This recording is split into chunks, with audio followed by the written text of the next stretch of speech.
A do Pará, Manuel Batista Gomes já havia desaparecido, mas seu projeto foi adiante e ampliado pelos seus seguidores e companheiros.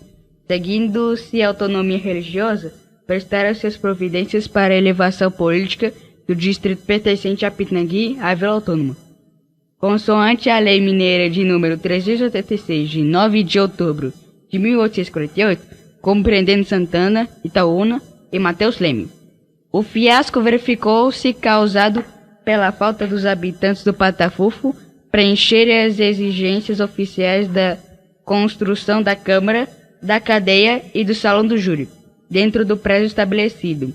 A Vila do Patafufo foi suprimida pelo artigo 13 da Lei nº 472, de 31 de maio de 1850.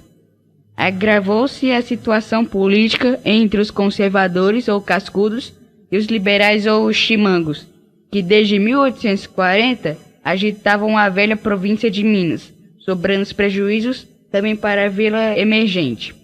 Desta época até a restauração da vila, verificou-se um grande lapso na memória e no progresso do lugar até quando foi a mesma restabelecida, com a denominação de Vila de Nossa Senhora da Piedade do Pará, Lei Provincial número 882, de 8 de junho de 1858, com os habitantes do lugar procedendo às construções necessárias e superando as querelhas políticas acentuadas.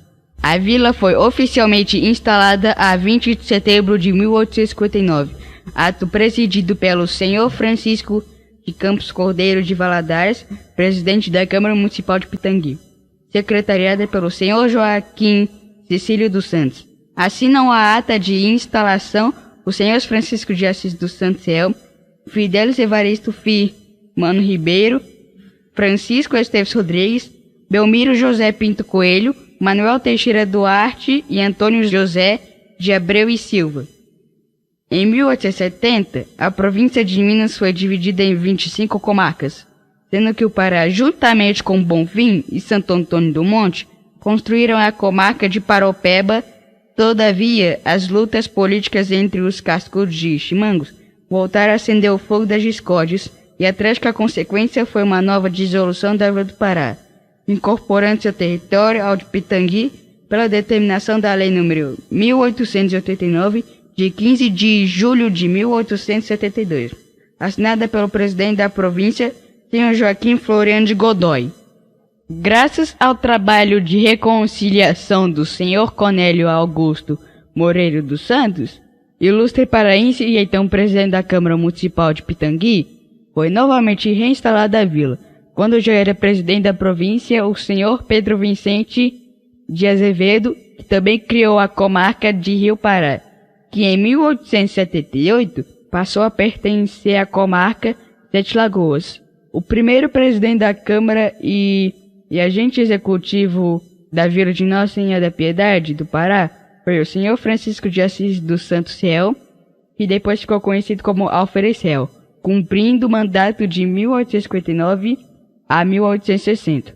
A vila florescia sua urbanização primitiva e várias construções se viam depontando em estilo colonial mineiro, edificados em adobe, com telhados em cerâmica, com forros de esteira de palha ou folha de palmeira, pisos em tábuas coloridas ou lajeados para cozinha e copas. A pintura era feita em cal diludida e muitas recebiam pigmentos de cores vivas. As instalações sanitárias e os quartos de banho existiam apenas nas residências abastadas, pois os costumes higiênicos eram ainda muito reservados às alcovas, onde se utilizavam vasilhas apropriadas com jarros, bacias, urinóis e demais aparelhos. A água para a lida e a potável era retirada de cisternas e transportada para dentro das casas. Algumas possuíam fossas sanitárias, outras escorriam esgoto para um pequeno canal construído, que desaguava ou uma grande fossa ou em algum riacho no fundo dos quintais. Procuravam edificar perto de algum curso d'água, ou então calenizavam este curso para ser utilizado. A iluminação era feita a velas, lamparinas e lampiões, e o combustível podia ser óleo de baleias ou de algodão. O aquecimento era proporcionado por braseiros, fogões de fornalhas, quando necessário. Ainda não existe uma política sanitária, nem tampouco uma organização urbanística planejada para um crescimento ordenado, Porém, já se pensava elaborar um centro de negócios que apontava à praça principal da vila, que era da matriz de Nossa Senhora da Piedade. O transporte de mercadorias era feito por causa de tração animal, e as viagens tornavam-se verdadeiras aventuras a cavalo ou em diversos tipos de carruagens, o que para as mulheres era um verdadeiro sacrifício. As cadeiras de arroa eram sempre usadas, assim como liteiras, por uma classe social mais abastada. Os carros de boi eram bastante comuns, principalmente para os pequenos produtores rurais, e até se utilizavam pequenas charretes puxadas por caprinos. Na lavoura, o arado manejado podia ser puxado por bois, cavalos ou burros. As mulheres trabalhavam arduamente em transportes diversos, inclusive de produtos das minas de ouro, prata, cobre, ferro e demais preciosidades. Mas a população da vila era essencialmente agrícola e mercantil, pois o lugar surgiu pelo costume das paradas dos viandantes com destino a Pitangui ou de lá para a corte. E o que significa adobe? Método de construção com tijolos de barro, cruz e secos ao sol, estremeados por armação de varas de madeira leve trançados por cipós, também conhecido por pau a pique. A cidade do Pará. A administração pública que teve no período de 1859 a 1860, o alferes réu como agente executivo, foi continuada pelo senhor Fidélis Evaristo Firmano Ribeiro, o Major Fidélis, de 1860 a 1866.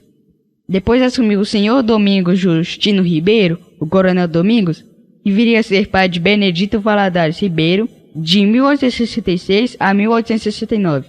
Francisco Esteves Rodrigues, também conhecido por Alferes Esteves, levou a administração de 1869 até 1872, quando foi suprimida a vila. Superado o imbróglio em 1876, o mesmo Alferes Esteves esteve à frente da vila até 1877, ano em que a vila de Nossa Senhora da Piedade do Pará foi elevada à categoria de cidade sob a denominação de Cidade do Pará, pela Lei Provincial número 2416, de 5 de novembro de 1877, assinada pelo presidente da província, senhor Luiz Eugênio Horta Barbosa.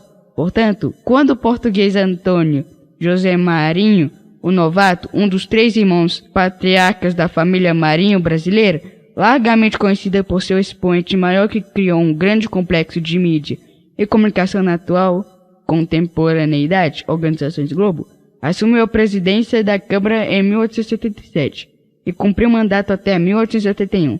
A vila já era cidade do Pará com incipiente desenvolvimento urbano.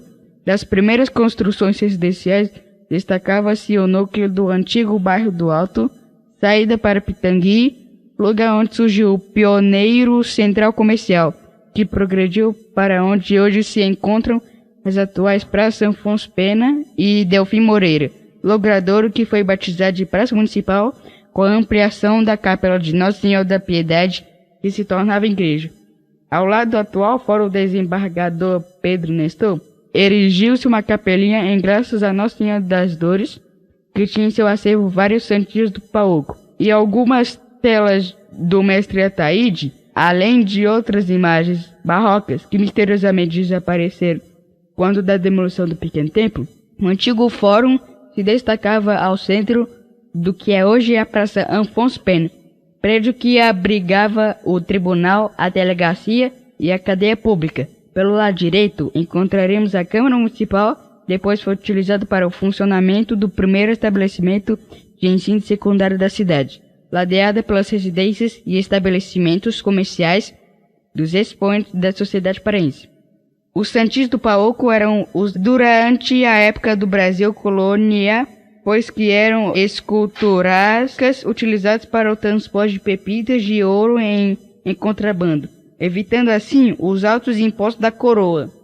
Destacaria-se também a Casa da Filha Boa ou a Casa da Varanda, o número 1 da Rua São José, colocaria em dúvida se realmente a construção em que funciona o nosso Museu Histórico, tida, e a vida como propriedade de Manuel Batista, o Patafufo, seja mais antiga da cidade.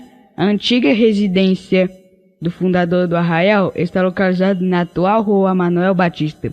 número 55, que nos primeiros tempos era a continuação da Rua São José. Esta casa da varanda, casarão afazendado, tinha ao lado uma arranchação para cometas e tropeiros. A maneira das habitações rurais dos paulistas do século XVII, com sua típica varanda de frente ao centro entre dois corpos, um destinado a negócios e pousados e outro reservado à família, separados e isolados por um grande salão interno com seus quartos e alcovas anexos. Hoje podemos localizar a delegacia de polícia em seu lugar, que fora antes a antiga Nova Cadeia. A Casa da Varanda pertenceu sempre à família Almeida Villanova como residência até sua cessão à municipalidade. Podemos citar diversas construções em estilo colonial que se destacavam nesta época do Império do Brasil, a começar pela grande residência do senhor João Jacinto de Mendonça, na esquina da atual Rua São José, com a Praça Afonso Pena, ainda em pé, porém bastante alterado. Esta casa assemelhava-se a de Francisco Torquato de Almeida, que se achava erigida na praça do mesmo nome. No Arraial Novo havia outras casas de estilo colonial que foram propriedade de Júlio José de Melo, João da Mata e outros. Ainda mais adiante, o sobrado de João Ferreira de Olívia Pena e Dona Antônia Valadares, outra típica primitiva moradia em frente, pouco adiante, era de Francisco de Paula e outro de Camilo J. Melo, e ainda na saída da cidade, rumo a Curral del Rei, atual Belo Horizonte, o solar de Manuel Alves Diniz. Na outra direção, à direita, partindo do centro, a velha estalagem no fundo da matriz, depois foi adaptada para ser residência de João Leite dos Leite Praça, e mais acima, para Tabatinga, do mesmo lado, a residência de Jacinto Braga, e a que foi do coronel Manuel José Simões. Ainda na Tabatinga, encontravam-se os primitivos sobrados de Antônio Cândido, do Major Fidélis, de Francisco Bahia, Tenente Coronel Roberto e o solar do Major Manuel Antônio Moreira dos Santos, recentemente demolido, um dos últimos marcos da histórica cidade do Pará. No bairro do Alto, ou pelo seu caminho, encontraríamos o solar dos Lara, perto da casa do Patafufo, magnífica espécie do barroco mineiro, demolida cruelmente sem que as autoridades pudessem ter tempo para seu tombamento. Na atual Praça Francisco Valadares, já no centro do bairro, saindo para Pitangui, encontraremos a mansão do senhor Gustavo Xavier Capanema, que fora de Joaquim Peregrino Varela, aliviadamente tombada por iniciativa da administração municipal do prefeito Inácio Franco em 2005. Ali, junto ao sítio que originou o antigo bairro do Sítio, instalado na própria residência, abriu-se um comércio de tudo, local estratégico para as passagens das tropas em direção ao sertão e as terras de lavoura e de gado do oeste mineiro, confrontando algumas raras construções das épocas de 1700 e 1800, com as das principais cidades históricas mineiras. Observaremos que fachadas, janelas, portas assumem as mesmas características com suas vergas curvas de pedra ou de madeira, patrimônios da memória artística da arquitetura barroca colonial. O tempo é o principal indicador desses encontrados bem perto na cidade de Pitangui, mater do Pará. Portanto, a influência é bastante significativa, o que comprova o surgimento do burgo pelo início do século XVIII, sob a iniciativa da mesma gente desbravadora. Na elevação ao status de cidade, erigiram-se os benefícios consoantes às exigências dos contribuintes da nova sociedade. Mesmo para que o progresso tivesse curso e dele aproveitassem as suas benesses, como escolas, hospitais e associações culturais, esportivas, instituições de serviço, locais de lazer e de encontros sociais, correios, meios de transporte, imprensa, as obras realizadas de 1715 a 1895. 1715. Instituição da primeira capela no lugar do Patafufo da freguesia de Pitangui. 1828. Criação de escola primária pública.